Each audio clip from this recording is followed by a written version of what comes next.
técnicamente una wallet es inembargable. En el tema de los criptoactivos es imposible.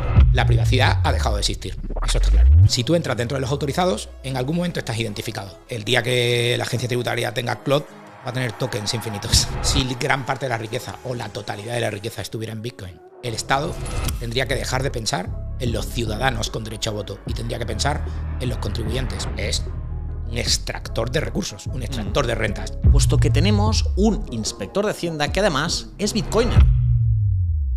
Hoy estamos en una charla muy especial, puesto que tenemos un inspector de Hacienda que además es bitcoiner. Lo que nos puede parecer una contradicción o nos puede parecer algo extraño, como dos mundos que no casan, hoy veremos que José vive esta realidad y lo tenemos aquí para que nos explique todos los trucos, consejos, estrategias y nos explique desde su forma de ver cómo ve el mundo de los impuestos, de Bitcoin, de los activos digitales y cómo está ahora mismo todo el ecosistema.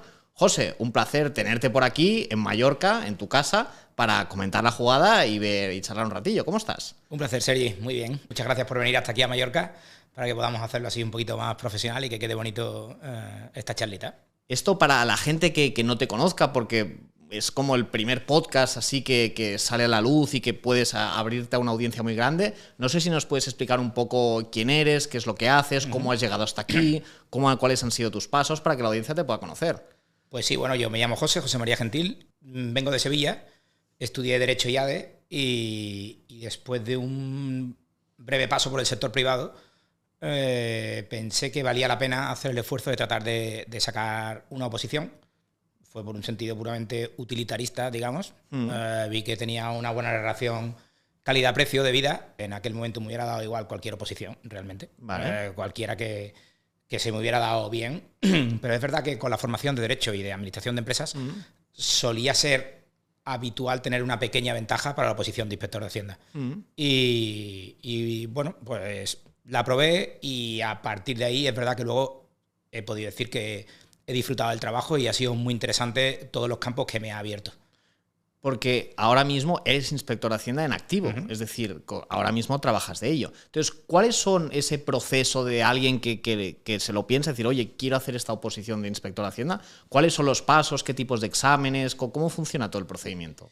Bueno, la oposición son 5 exámenes. Los 3 primeros son escritos. Un examen de tipo general, digamos, derecho civil, economía, derecho mercantil, tal.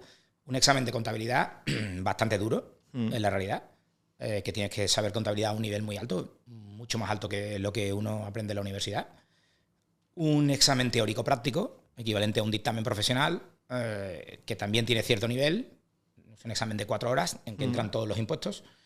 Y después 2 exámenes orales, que más o menos es lo que a todo el mundo le parece más importante. Ciertamente es lo que da más miedo y ciertamente es lo que te supone el 90% de la preparación. Yo, bueno, tanto cuando yo preparé como yo también he preparado opositores mucho tiempo, ahora estoy preparando algunos, y prácticamente todo el tiempo lo que estás es memorizando y recitando temas. Una cosa que puede chocar mucho al que no se lo imagine. Es bastante duro, puede llegar a ser bastante absurdo, pero finalmente yo, después de un tiempo viendo esto, me sigue pareciendo una forma muy objetiva de entrar a la función pública, muy lejos de enchufes, muy lejos de cualquier presión política, así que hasta que no se encuentre nada mejor, la defiendo, la verdad. Entonces, en tu caso, porque yo esto lo he escuchado de opositores que quieren dedicarse al sector público, ¿hay un sentimiento estatista de ayudar a nivel estatal, de aportar tu granito de arena a nivel social, de ayudar? ¿O fue un tema más individualista, que digamos? Bueno, fue totalmente individualista, la verdad. Mucha gente que dice esto de que lo que pretende una que tiene una social, sí, una vocación por la función pública o función social, yo la verdad que no, que me parece que yo no la tenía específicamente, porque no creo en que la función social sea necesariamente a través del Estado, aunque yo trabaje para el Estado. A mí me parece que la función social simplemente es hacer bien tu trabajo. Yo tengo la intención y la voluntad de hacer mi trabajo lo mejor posible desde el momento en que era opositor y lo que quería era estudiarme mis temas y hacer lo que tocaba, aprobar ese examen, y desde que estoy dentro, la función social o no, a veces es que hasta dudas, ¿no? Ya. Porque yo dudo realmente de cuál es exactamente la función social del Estado. Ya. Yo estoy participando de eso y estoy haciendo el trabajo, me limito a pensar que hago mi trabajo bien y ya está. No siento que tenga... Me parece excesivamente pretencioso pensar que yo, porque esté en el lado del Estado, esté haciendo una función social más importante que la que haces tú. Ya, desde el sector privado. Es que esto es un punto que yo, por amigos que han hecho judicatura o abogacía del Estado, lo he escuchado mucho, ¿no? De que tengo una vocación como de ayudar desde el sector público a los demás. Yo no sabría qué decirte, ¿eh? Es centrar mucho en tema de carrera personal, pero yo diría que la mayoría de la gente no la tenía antes de empezar, porque no tiene mucho sentido. Una vez que estás dentro, quizá tenemos un poco de sesgo de confirmación y queremos autojustificarnos el por qué estamos haciendo esto, ¿no? Pero a mí me parece que todo el mundo lo está haciendo al final por un salario honrado. Yo desde luego lo hago por ganar un salario honrado y por disfrutar de todo lo que puedo aprender y estudiar. Me abren muchos campos de estudio muy interesantes y la función social o no, bueno, entiendo que se produce, pero tú ten en cuenta que mi trabajo no es como un médico. Mi hermana es médico y ella ve la función social de manera inmediata. Claro. Lo que yo veo es la parte, entre comillas, más fea, ¿no? Yo veo cómo se le quita el dinero a alguien y tengo que entender que ese dinero va a ir a una función social, que desgraciadamente en la gestión del gasto público hay muchas posibilidades, yo lo entiendo perfectamente, y a veces se gastará bien y a veces mal, ¿no? ¿Y cómo es el trabajo, el día a día de un inspector de Hacienda? En tu caso, además, en el departamento de inspección, ¿cómo funciona? ¿Cómo se abre un procedimiento? ¿Cómo se trata desde dentro? No sé si a la audiencia le puedes explicar un poco sí, cómo claro. funciona. Bueno, nosotros tenemos 4 departamentos. Gestión, recaudación, inspección y aduanas, ¿no? De aduanas no te puedo contar nada porque no he trabajado, bueno, te puedo contar generalidades, ¿no? Podemos suponerlas, ¿no? Llevan a cabo gestión aduanera y también inspección aduanera de los tributos que ellos llevan, y los impuestos especiales y los tributos aduaneros. Gestión se dedica a lo que llamamos, por ejemplo, el día a día, ¿no? Se lleva a cabo la campaña de renta, comprobaciones un poco más pequeñas, siempre que un amigo te cuenta... me están haciendo una inspección, casi nunca es una inspección, ¿no? Siempre digo, a ver, una inspección no creo, ¿no? Inspección tiene que ser algo muy gordo, no creo que tengas tanto dinero, ¿no? Son esas pequeñas comprobaciones que la gente llama una inspección. Recaudación lleva todo el ámbito recaudatorio, también la recaudación en vía ejecutiva, cuando la gente no paga la deuda. Y inspección, digamos que en plan un poco broma, podríamos decir que hacemos como los solomillos en vez de las hamburguesas, ¿no? Vale. Lo que hacemos es llevar a cabo los procedimientos más técnicos o más complejos o que son de mayor cuantía. Vale. Entonces, estos procedimientos se llevan a lo largo de más tiempo. Son procedimientos que tienen con carácter general un plazo de 18 meses. En algunos casos el plazo puede ser de 27 meses. Y bueno, pues eso lleva a que el día a día del trabajo en inspección es relativamente autónomo, ¿no? Vale. Digamos que no muchas veces tengo que hablar con mis jefes. Tengo que seguir ciertas instrucciones y yo tengo una serie de expedientes que tienen que terminar en los plazos establecidos y puedo distribuir bastante mi trabajo. Tengo bastante tiempo para, si hay un tema concreto, poderlo estudiar a fondo y resulta bastante reconfortante, bastante interesante, ¿vale? Aún así, esto que tenemos una tendencia a tirarnos flores un poco, ¿no?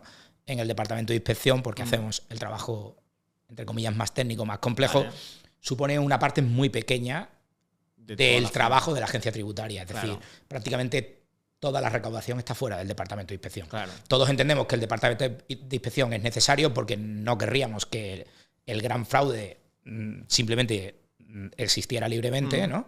Pero realmente la mayor parte de la recaudación viene de la recaudación voluntaria. Las autodeclaraciones. Efectivamente, que lleva a cabo gestión.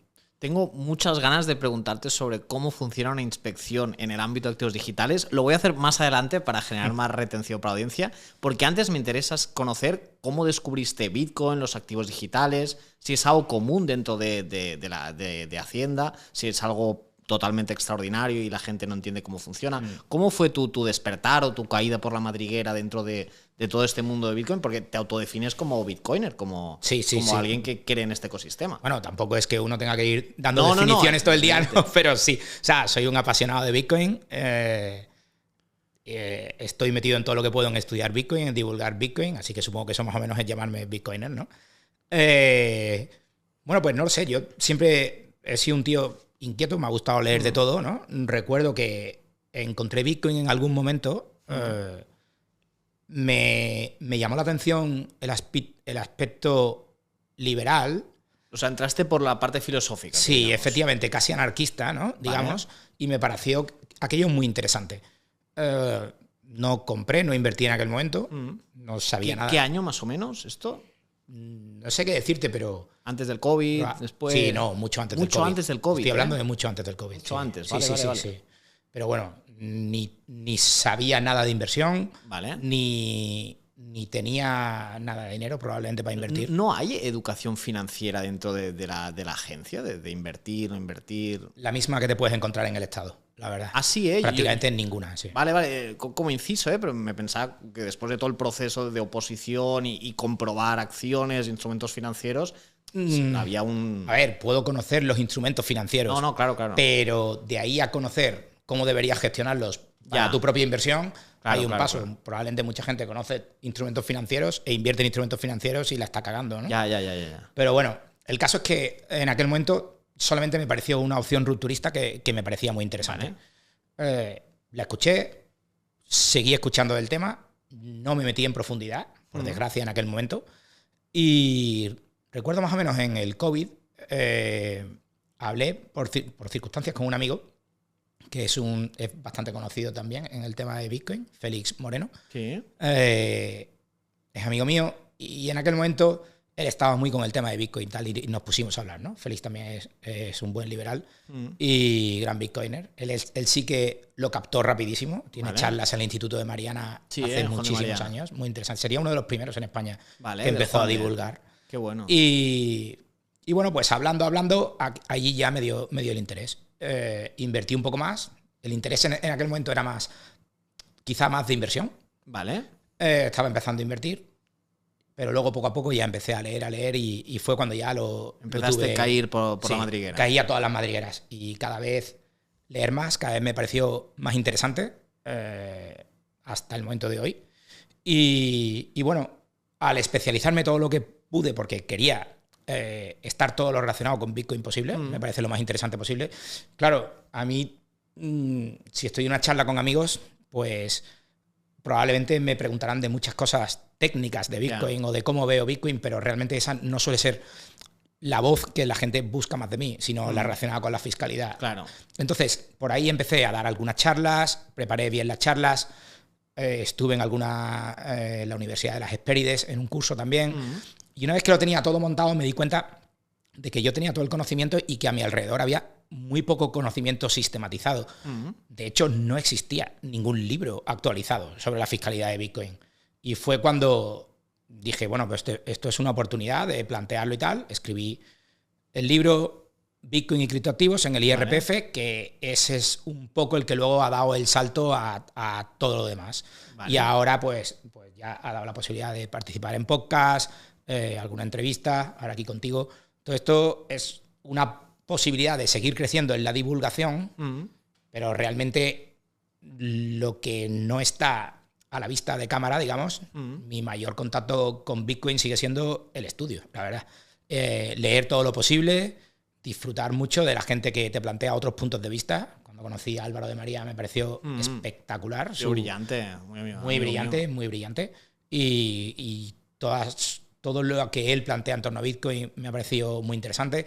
Y ya Bitcoin pues te lleva por otras madrigueras, ¿no? Sí. He acabado leyendo mucho sobre dinero, historia del dinero. Sí. He acabado leyendo mucho sobre la constitución de los estados, sobre la posibilidad de la anarquía. Bueno, su segundo libro justamente va sobre sistemas... Micrópolis, efectivamente. Exacto. Sí. Es muy interesante. Todas las cosas de Álvaro de María son súper recomendables. Además, es un tipazo, muy buena gente. Aquí los libros de José los vamos a dejar en la descripción por si cualquiera de vosotros le puede echar un ojo. Entonces, claro, esto es algo que a mí me ha pasado, veo que tú también, y mucha parte de la audiencia también, que entras a Bitcoin por un lado, ¿no? De elefante, pues entras por una pata, por la cola, por la trompa, y de repente vas cayendo en otras madrigueras, ¿no? Que quizá entras por la parte filosófica, empiezas a aprender sobre finanzas personales porque aprendes de Bitcoin, empiezas a aprender de teoría del Estado o función pública por Bitcoin, es decir, vas cayendo y vas aprendiendo de áreas que nunca te habías imaginado, pero que te va haciendo clic, ¿no? La cabeza. Sí, tal cual, ¿eh? he conocido un montón de autores, no solamente de Bitcoin, pero el cambio de mentalidad te hace